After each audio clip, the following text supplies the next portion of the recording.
Have you ever realized weeks into using curriculum that you need to make changes? Yeah, me too. I totally didn't know what was going on with my high school or Spanish class. It took me 4 weeks to even realize that there was a problem. So that's what I'm sharing with you in this recap, my big homeschool fail for the week. I'll also show you the tool I'm planning to use in order to hopefully solve this problem. It's a tool that has worked well for my high schooler in the past, so I'm hoping that we see some progress with it. Before I get into the specifics of the problem that I discovered this past week and the many mistakes that caused that problem, my mistakes, and how I'm solving it, I need to give a little bit of information about our homeschool high school journey. I won't say it's been a long journey, although it's felt long. It's definitely been a difficult journey for both me and my oldest. This is actually our second year that we're attempting Spanish language learning, other than activities I've done with all the kids in the years past. So this is the second high school year we've attempted it. I had intended for last year to be his first full credit of Spanish, but I'd say we only got about half a credit because the curriculum that I chose for him last year just didn't work for him.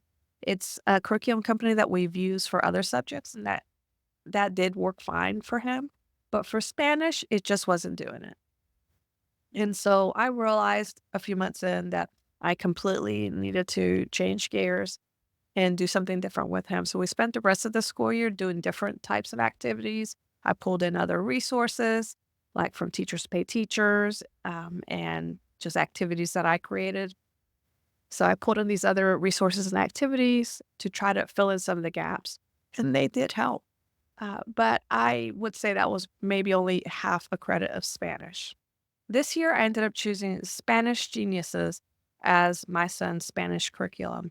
And I decided to go ahead and start with level one, even though he's had some Spanish instruction in the past, because I wanted to make sure that he had a good grasp of all the basics. And I'm so glad I started from the beginning. Let me explain a little bit about how Spanish Geniuses works because it is important to the story. This isn't going to be a full review. I can do that in another video later on when I've had more experience with it. But for now, let me just give you a few details because they are important to the story. The first thing to know is that the class is video driven. There's a video that the students watch at the beginning of each week. And in the video, she's teaching a class that's there with her, and she gives some Spanish instruction, and the students take notes. So day one of each lesson is watching that video. That's considered the in-class portion. And days 2 through 5 are homework assignments. And the homework assignments may be out of the workbook that the teacher has put together that you can either purchase or print, or it could be out of a textbook, the Spanish Now textbook that you can purchase from Amazon. That's what I did. They may be doing homework assignments in either of those workbooks, or they may be watching a vocabulary video or listening to audio that goes with the textbook that you purchase from Amazon. So it could be a number of things. And now we get to the big problem I discovered this week, which was that my son was not learning the vocabulary that was being assigned. And fun fact, in order to learn a new language, you need to know how to say words in that language. Obvious, I know. So you can see why that was a problem. It turns out that there's new vocabulary assigned each week, which, of course, there is. It's kind of the point, right? And the teacher was teaching in videos how to learn that new vocabulary. There's things, the way the class is structured is that they maybe create a personal Spanish dictionary with the new words. Uh, she tells them maybe learn them through flashcards, through writing them out. She gives many different ways for learning the vocabulary. She gives a lot of ideas for how to do that, but none of that was happening in our homeschool. The reason that wasn't happening was because of 3 mistakes that I made. Yeah, it was totally my fault. So let me tell you what those mistakes were so that hopefully you won't make the same mistakes that I did. My first mistake was that I didn't fully understand how the curriculum worked. And I'd say I didn't even halfway understand it. I thought I did, but I didn't. And the reason I didn't understand it was because I purchased the lesson plan for the whole school year. We use Homeschool Planet as our online lesson planner, and I'm not going to go too much into that right now. I can do that in another video if you're interested, and we can do a deep dive in using Homeschool Planet. I'll just say that I plan for the whole school year before the school year starts for all my kids. It's just super helpful for me. That's what works for our family. And so, something that helps with that, because that's a lot of work to plan for the whole school year, all the subjects, all the kids, is that I purchase when I can a lesson plan from Homeschool Planet's Lesson Plan Marketplace. Now, the Lesson Plan Marketplace has lesson plans for sale that are created by, I believe, the curriculum creators. So they're great because since they're the ones that are creating the lesson plans are set up to be exactly how they recommend that you use the curriculum, which is super helpful. And it's obviously helpful because then that's work that you don't have to do. You just assign it to your student, make a couple of other choices, and boom, you're done with that. So that's super helpful as it is, there's a problem with it. And that problem was fully fleshed out to me this week. The problem is that one way to really get to know a curriculum, and I realize this is how I've been getting to know curriculum, is by lesson planning the curriculum. Doing the work of diving deep and thinking deeply about the curriculum in order to lesson plan it is how I was getting to know how to use it. And when I didn't have to do that because I purchased a lesson plan for a curriculum that I've never used before, I never gave myself the chance to get to know how to use the curriculum. The second mistake I made was not using the curriculum as it was intended. Now, this ain't my first rodeo, so I know that any curriculum we use, we're gonna have to change it some. We might have to tweak it a little bit. We might have to tweak it a lot. But before tweaking it, and I knew this because I'm not new at this, I I knew this, and still I made this mistake. Before tweaking it, not only do I have to really understand it, I need to use it as in the way that they intended so that I can be sure, so I can have that experience instead of just thinking, okay, I understand how this works. I then have the experience with it, not just myself, but in seeing my student, my child, working with the curriculum. And so that I know for sure what's working, what isn't working, and how I can change things to make things better so that we get out of the curriculum what I intended to get out of the curriculum. So, despite knowing that, right at the beginning, I went ahead and told my son not to do certain things. And in this case, it was the flashcard activities because we've done this in the past. I knew that having that personal dictionary, the way it looked like it was set up, wasn't going to work for him. I knew that creating those physical flashcards was going to be a huge pain with him, that that's not something that tactile element of it was just going to get in the way of his learning.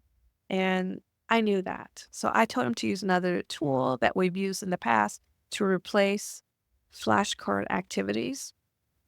And we did end up using that. And I'll tell you more about it in a minute. But since I didn't fully understand the curriculum, and since I didn't have him do it their way the first few weeks, when I went to make my tweaks and, oh, do it like this, and this, I totally messed it up and ended up telling him to do the wrong things. And so then when we get to week four, there we were halfway through week four, and I realized, oh crap, he doesn't know any of these things he's supposed to know. And we're already almost a month into this. And a lot of it was because of those first two problems that I didn't understand the curriculum and then I didn't use it as written. Therefore, when I went to make my tweaks, I tweaked in the wrong way. The third mistake I made was that I should have watched the videos for at least the first 2 or 3 weeks of the class. If I had done that, then the other mistakes that I made would have been fixed pretty quickly. But since I didn't do it, it was just one mistake after another, and they all ended up compounding, resulting in my son not learning hardly any of his vocabulary. I mean, he learned some, but he was way behind a month into this class. So this week, I realized how important it is to watch those videos. We've used other video driven curriculum in the past. We're still using Matthew C, but I've watched a lot of those videos and I do tweak how we use Matthew C. But I feel comfortable in doing that because I've seen so many of the videos and we've been using that curriculum for so many years. We've used IEW's writing curriculum. I've seen a lot of those videos. I watched all of the student writing intensive videos. I watched a lot of the structure and style uh, videos. I know how that curriculum works. And so when I tweak it, and I do, I'm tweaking it in an intelligent, knowledge driven way. That's not what I did this time around. That was the big mistake. I didn't watch the videos. I didn't know how the curriculum worked. I didn't do it the way that it was lesson planned.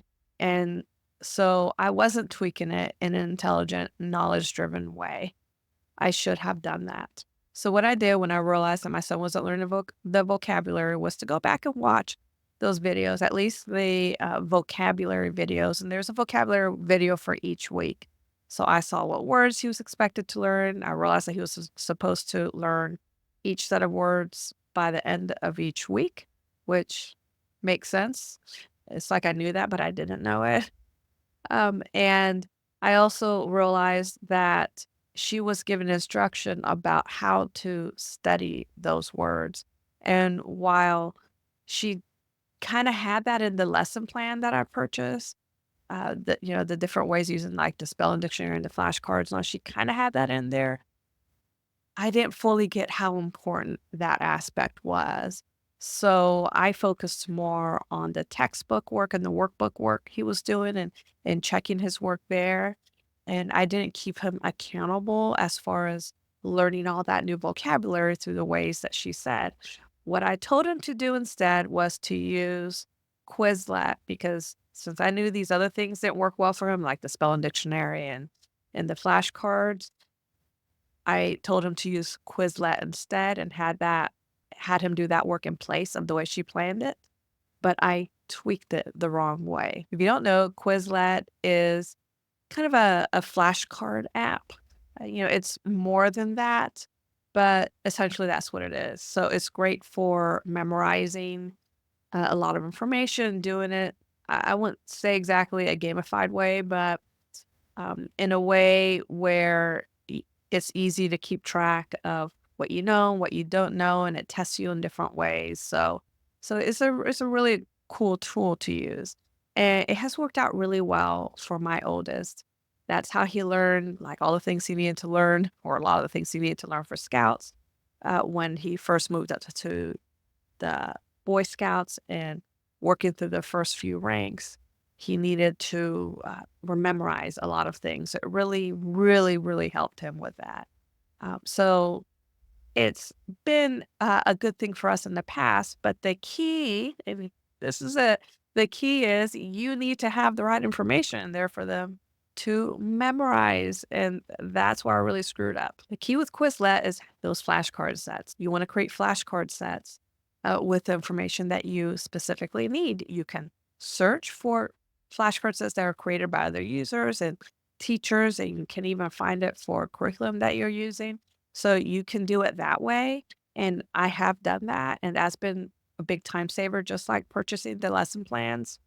That was such a huge time saver for me. This is also a time saver if you find the right flashcard sets. And that's where I screwed up because since I didn't realize what words she was assigning each week, what I did was I searched for flashcard sets for that textbook, Spanish Now, and it looks like a lot of the words or most of the words that she was assigning the kids for each week were coming from this textbook, different units in this textbook. And I had him like that whole month just practicing the words from Unit 1. I found a flashcard set for Spanish Now, Unit 1, and then at some point, as I was grading his work, I realized, oh, wait a minute, Unit 1 isn't as long as I thought it was. He's moved on to like 2, 3, and 4, and he's still only practicing the words from unit 1. So yeah, he got a lot of practice with that first set of words, but nothing after that. So that was my big, big mistake. Quizlet was the right tool, but I didn't use it the right way because I didn't know the curriculum and I didn't understand what was happening in there. So I had to go back and rectify that. So I realized I needed to create my own flashcard sets for my son. I watched the videos again. I created a set for each week, each lesson. And I watched the videos and saw the words that she was assigning each week. And that's what I put in there.